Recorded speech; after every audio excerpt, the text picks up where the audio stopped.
All right, let's get into the first topic, man. Let's talk about it. So let us just talk about the state of the industry. So there is an article from PC Gamer, which, by the way, I don't know if you guys noticed, a lot of my videos have been citing PC Gamer articles lately, and I think it's because a lot of them are just flat out melting down. It's very interesting. The journalists are coping over 2024, and they're not exactly very excited to go into 2025.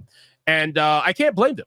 I can't blame them. There's an article here from PC Gamer, and it says, after 2024, it feels like the games industry is poised for a vibe shift or maybe a reckoning. I would imagine it's probably both, in my opinion. Obviously, the vibe has been changing majorly in the industry over the last year and a half or so.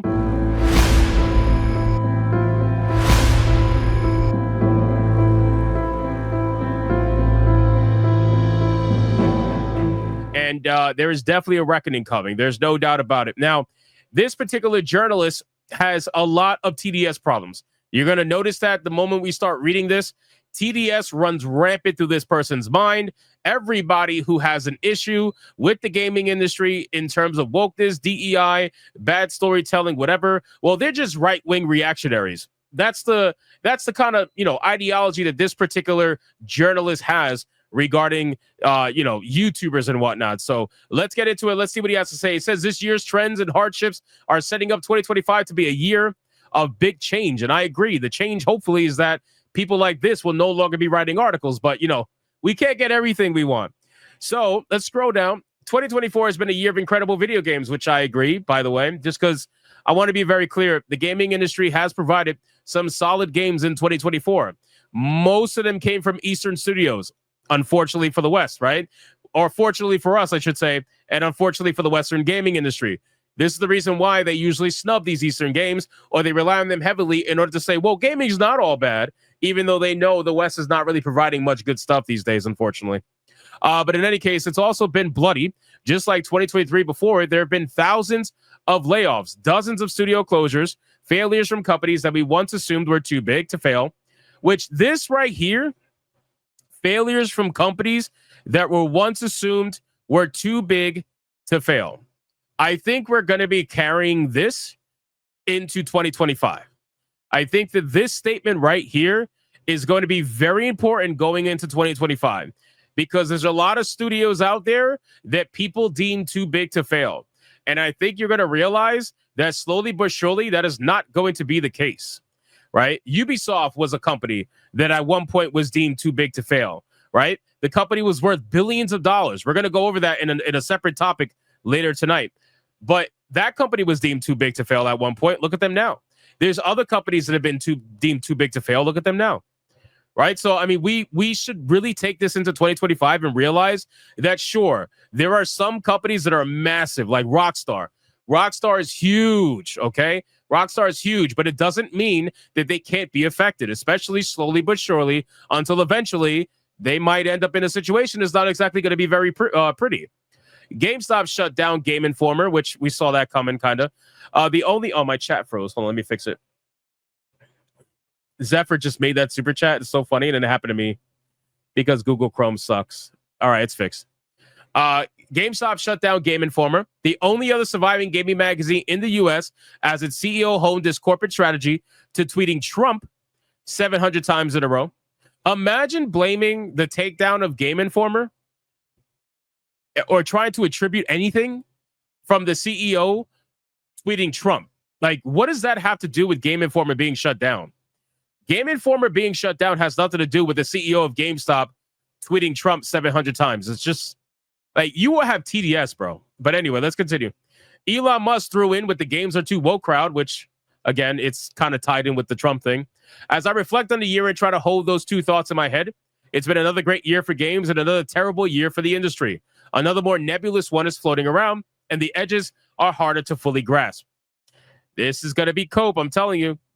Look at this. It's something like this. After yet another year of good games but bad times, the mood is changing, reaching an enough of this shit threshold that can begin to rumble the status quo.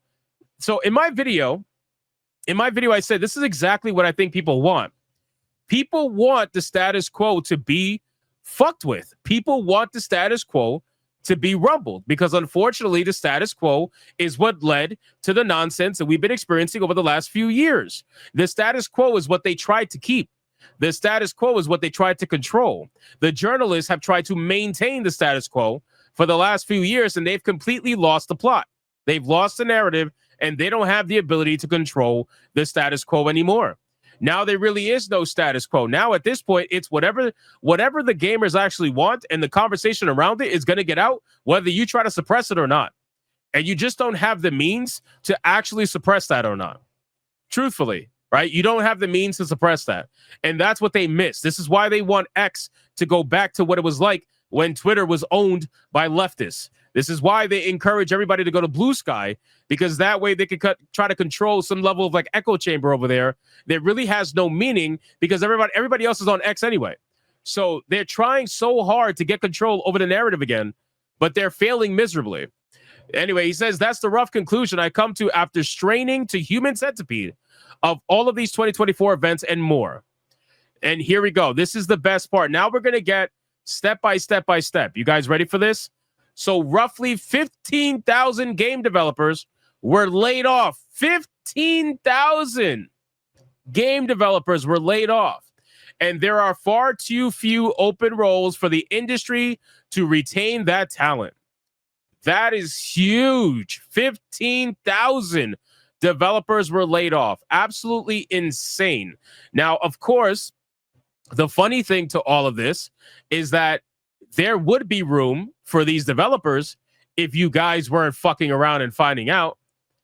You know what I mean? If you guys weren't wasting your time doing things that we all know goddamn well that you're not supposed to be doing, but you do it anyway, right? Because Game Science has no issue maintaining their talent, right? Shift Up has no issue maintaining their talent.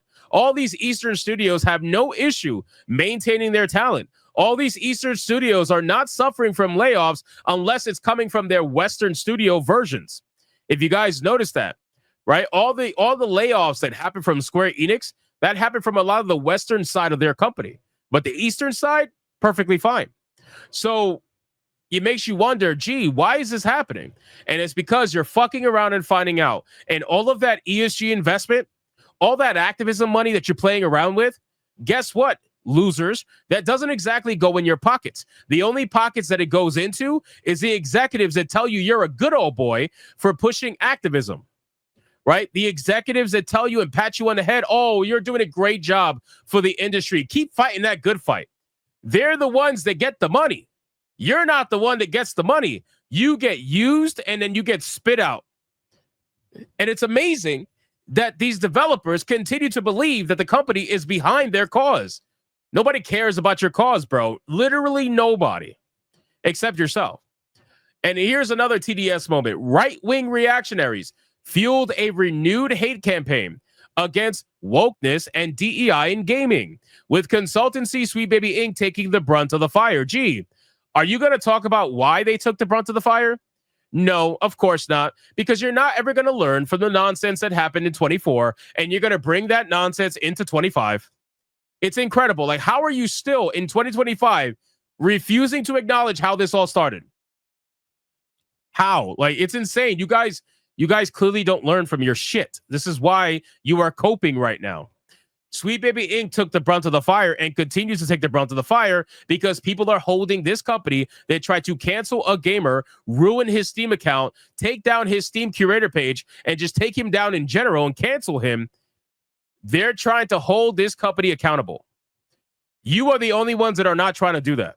So when you say they took the brunt of the fire, that's because they deserve to take the brunt of the fire. That's just what it is. Then he says any remaining goodwill around Microsoft's acquisition spree, curdled with the blundering closures of Arcane Austin and Tango Gameworks, two extremely talented studios that paid the price for a corporate balance sheet BS.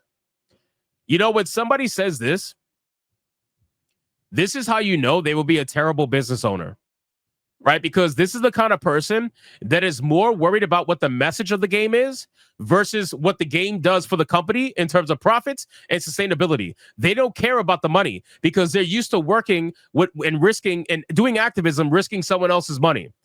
They are not the company. and they don't think like the company. The company is trying to protect itself and its assets. So they didn't value Tango Gameworks, which, by the way, I loved Hi-Fi Rush. I love Tango Gameworks. You know, like, I feel like they shouldn't have been shut down. But ultimately, if it wasn't producing, then it is what it is at this point. But people like this want to talk from an activism point of view. They want to talk from an emotional point of view. And they don't want to actually have a conversation from a business point of view. They just care about, oh, we love Tango Gameworks. We love Arcane Austin and what they did. Okay. Well, clearly there wasn't enough people. So then Balatro spawned. Oh, so this is interesting. Balatro spawned copycats nearly instantly, reinforcing how quickly and eagerly developers hungry for a hit in the crowded Steam marketplace will pounce on a proven idea. Why wouldn't they do that? We see that happen all the time. Do you guys want a perfect example of a video game that came out and blew like the world apart and everybody copied it? You want a perfect example of it? Because it happened not that long ago. I'm sure you guys remember if I said the name. The moment Flappy Bird came out, everybody and their mother came out with a copycat a month later. Everybody, because they were trying to desperately follow that success, because it was an overnight sensation. It was an insane amount of money. The developer was making like 50 grand a day, $50,000 a day or something like that. It was fucking insanity. So once Flappy Bird came out, everybody and their mother tried to remake Flappy Bird and made it into, you know, before you knew it, the Play Store had a bunch of Flappy Bird copycats because it was huge. It was ridiculous. Same thing here. Of course, people are going to copy Balatro. Why wouldn't they copy Balatro? Right? Balatro just came out of nowhere. You guys put it in every fucking category almost in the Game Awards, right? Including Game of the Year. So of course people are going to be like, oh wow, is that well known? Is that well loved? Shit, let me copy this really quick. It's not exactly very hard. You know, look at Fortnite. Fortnite's another prime example, right? Fortnite copied another game, but Fortnite is the one that got mainstream success, right? Fortnite is the one that got the little kiddies to play it.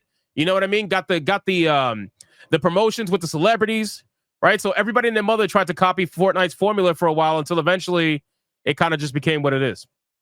So copying, yeah, that happens all the time. That's not anything new. Anyway, after layoffs, years of internal struggles, and declining interest in Destiny 2, Bungie seemed poised to be totally subsumed by Sony even after releasing a strong expansion. I mean, it really doesn't matter. A lot of people talk a lot of shit about Destiny 2. I played Destiny 1 a lot. Destiny 2 didn't really play that much. I was kind of out of it at that point. But I know of a lot of people that still play Destiny 2 that don't have a problem with it. So I really don't care about that particular topic. But I mean, at the end of the day, if Sony's not doing the right thing for Destiny players, then they deserve to have a fall off. It is what it is. Now, here's a fun one.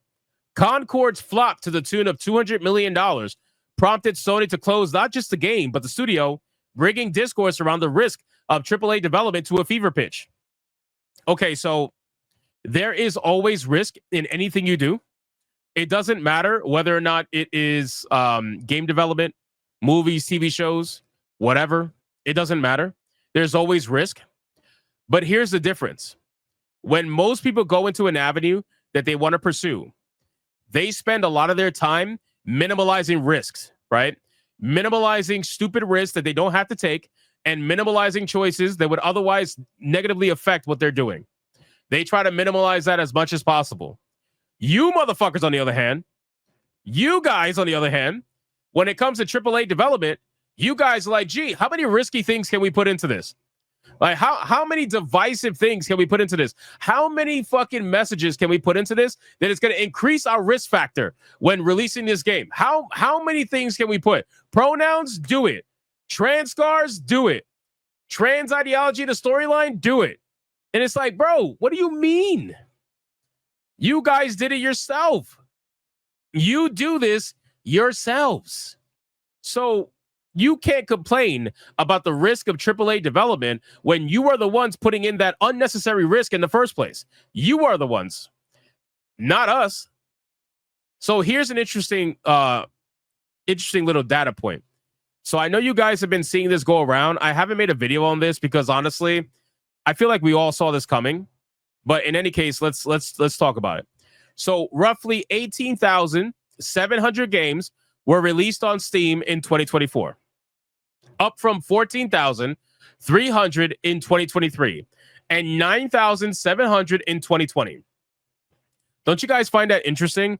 So the games industry is laying off people in mass, right? 15,000 people laid off, and yet there were 4,000 more games made and released in 2024 than they were in 2023.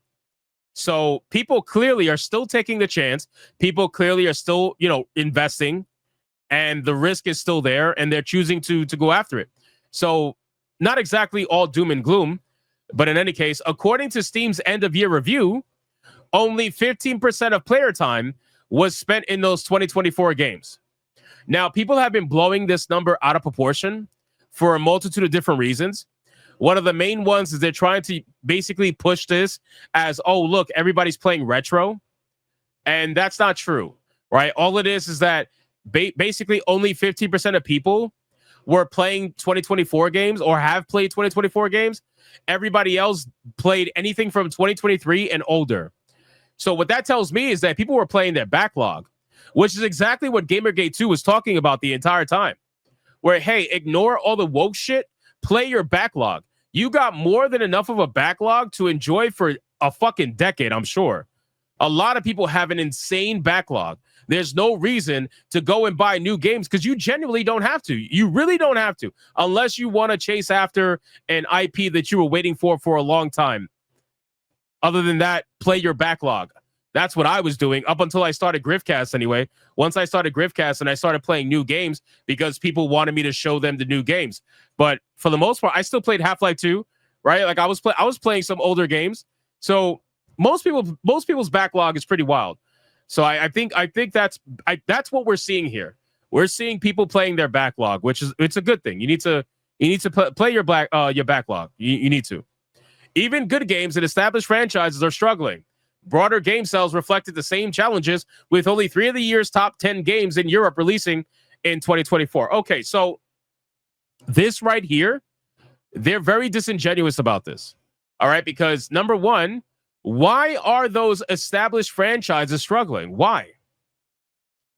Do you want to blame, do you want to blame gamers? Why are the established? I know they're talking about Dragon Age of Veilguard here. That's what they're talking about. They're talking about Dragon Age of Veilguard. Okay, so Dragon Age of Veilguard, established franchise, why did it struggle? I'm going to put it to you like this. Established franchises don't mean dick. If you are going to ignore the players who made it established in the first place, it doesn't mean dick. You can talk about an established franchise all you want, but that doesn't mean shit if you ignore what the gamers who made it established in the first place are trying to tell you they want in the game. So it's that you might as well release a new game at that point. Established don't mean shit. It don't mean a fucking thing. You're only established in name alone, and that's not going to be enough once people figure out what's in your game. They don't give a shit, right? So that's number one. And number two, the broader game sales reflected the same challenges. Well, that's quite frankly because of the world that we live in. And I've been saying this for the longest time, guys. I truly believe that games are dying at a rapid pace, not just because of wokeness, not just because of bad development, lazy development, unfinished products at release. Those all go together. But the number one thing that is killing new game releases right now, in my opinion, in 2024, 2023, and going into 2025 are subscription services.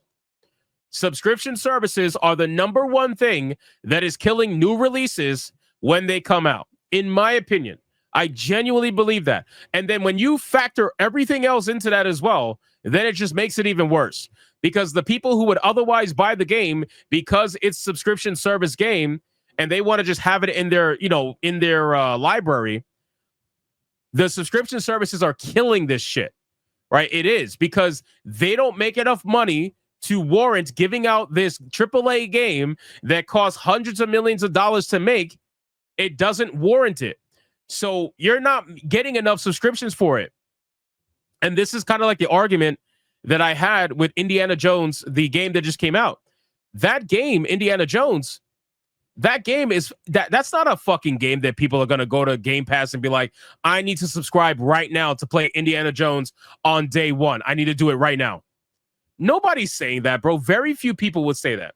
So you're not exactly driving subscriptions with a game like Indiana Jones, but it doesn't matter because you still spent hundreds of millions of dollars to make that game. So how are you going to make the money back? You're not driving subs. You're barely selling the game outside of subscriptions. So how are you going to do that? It's impossible. It's impossible.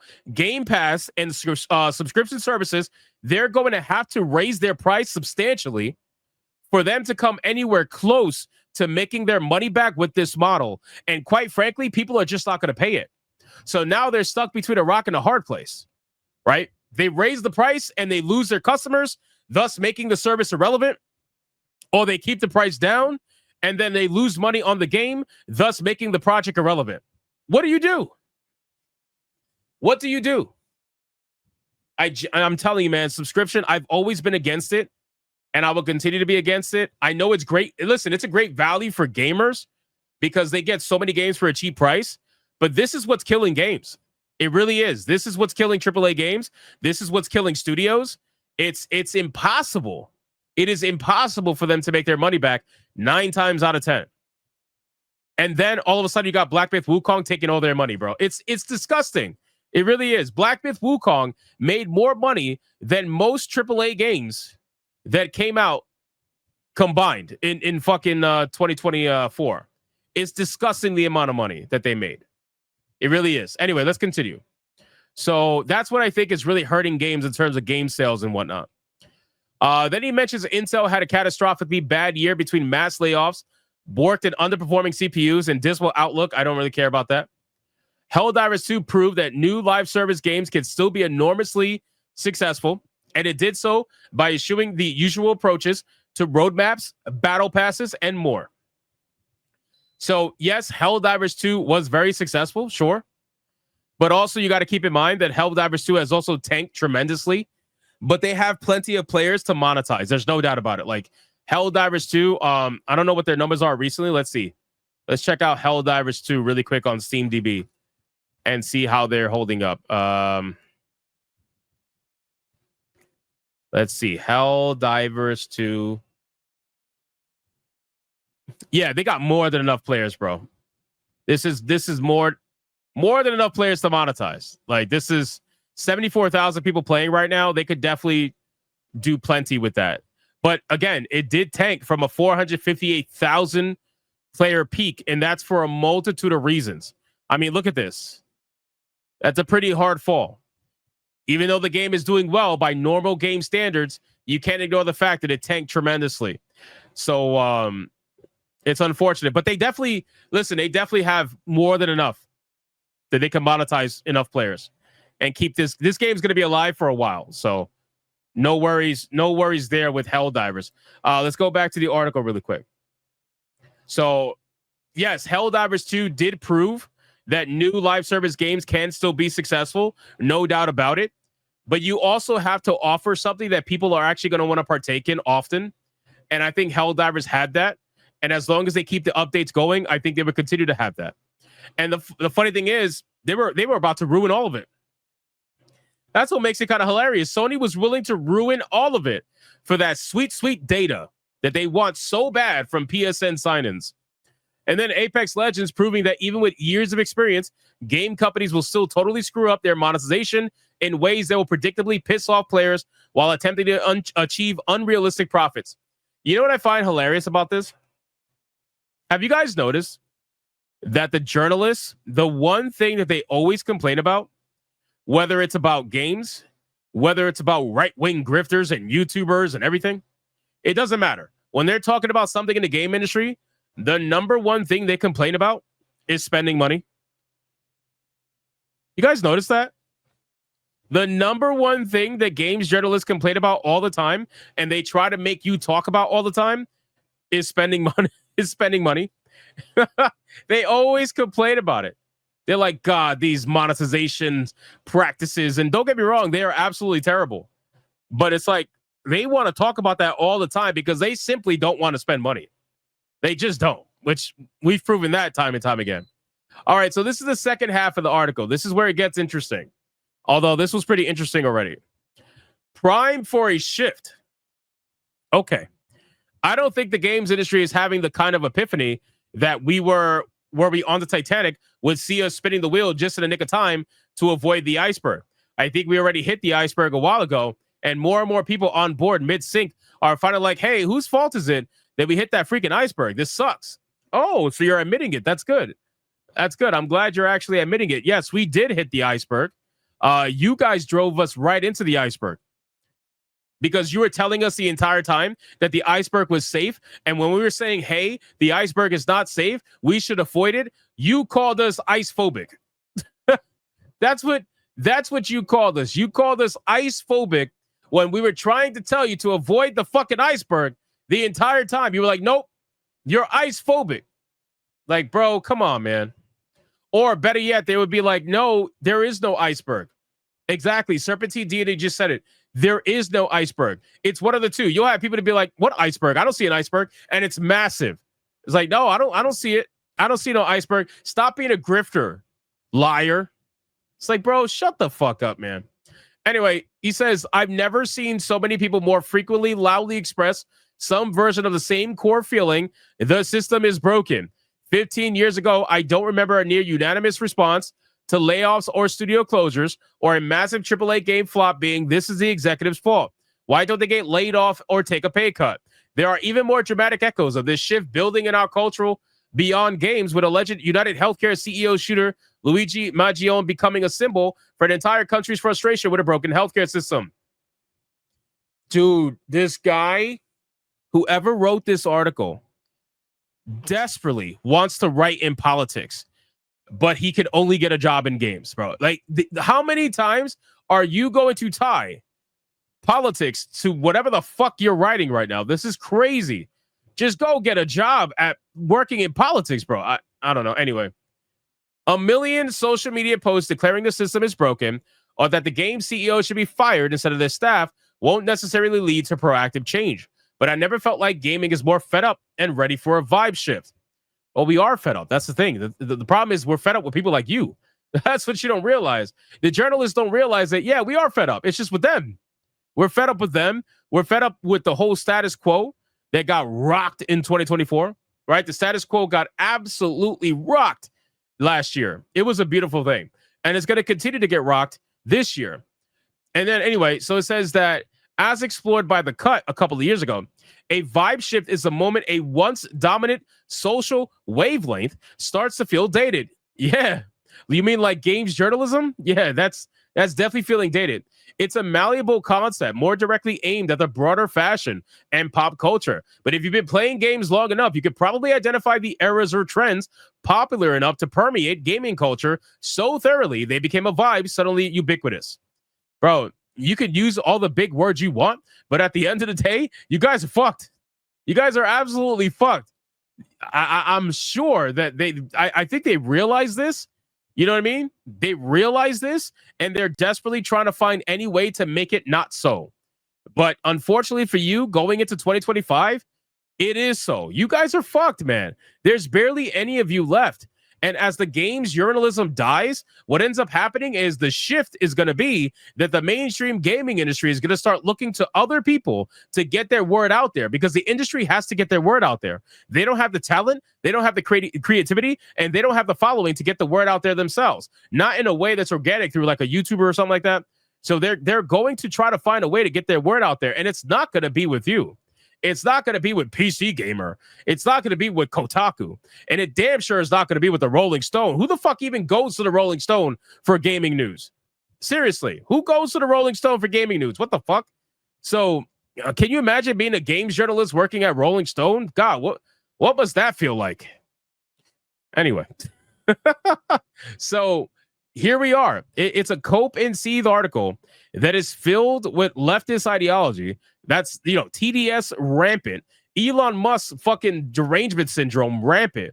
And then, of course, this guy turns this fucking Luigi guy into their, like, king. Of course, he believes him to be a king. Of course. So this is where we're at.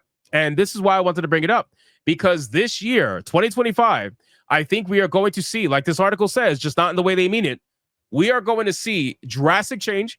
We are going to see massive amounts of cope, and we are going to see a vibe shift happen in the gaming industry.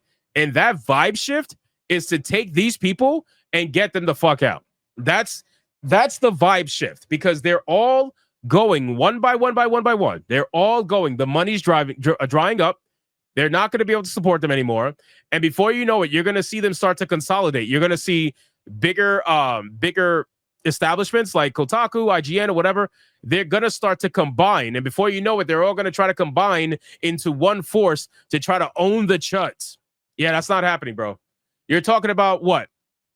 10 to 20, not even 10 fucking mainstream gaming websites versus thousands upon thousands of YouTubers. Yeah, that's not happening. So if you agree with that, like the stream. Otherwise, you're gay. All right, guys, listen. This was a great topic. Much appreciated. Let's catch up on super chats, and then we're going to talk about Ubisoft.